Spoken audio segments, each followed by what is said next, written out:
Hello there, you're welcome to Business with me, Charles Aite. Now, trade expert Richard Ampabin says the absence of a common currency will not hamper trade among member countries under the Continental Free Trade Agreement.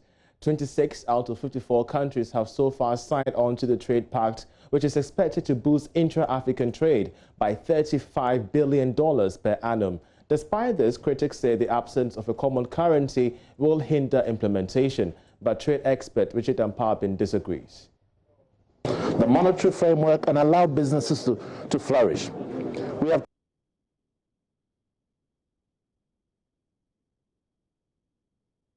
this trade pact is not too distant away from WTO rules.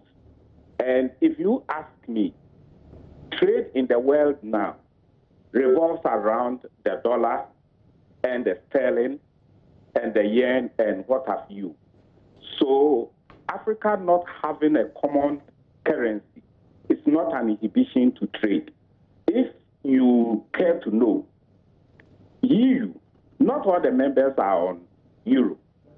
About 8 of them are not on euro. But EU is running with a common market. So as for currency, yes, it will be better as we move on to get a common currency. But let me state it here. Right. Given the nature of our economies in Africa, again, the fragmentation of African states, is a bit difficult to talk about a common currency now. Now, the Second Lady Samira Bawumia has lamented what she has observed to be the inability of many Ghanaian women to access loans for their businesses, even though a 2019 IMF report indicates that women are less likely to default on loans. Most of them have issues accessing credit for their businesses. Speaking at the launch of the Young Women Entrepreneurship Initiative put together by the Ministry of Business Development, Samira Bawumia intimated that this would help women in businesses expand their businesses, not just in Ghana, but across the continent. The International Monetary Fund, the IMF, indicates that 37% of women in sub-Saharan Africa have bank accounts and access to formal financial institutions and saving mechanisms.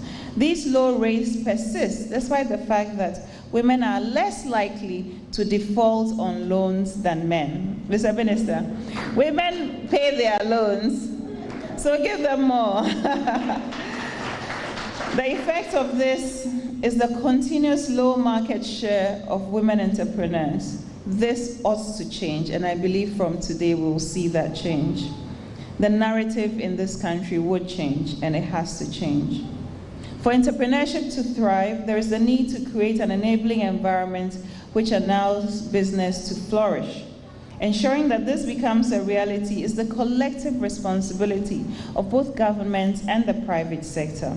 An environment enabling of entrepreneurship is one which works together to eliminate barriers, one which reduces the level of bureaucracy faced by entrepreneurs, and an environment that makes financial resources and knowledge accessible.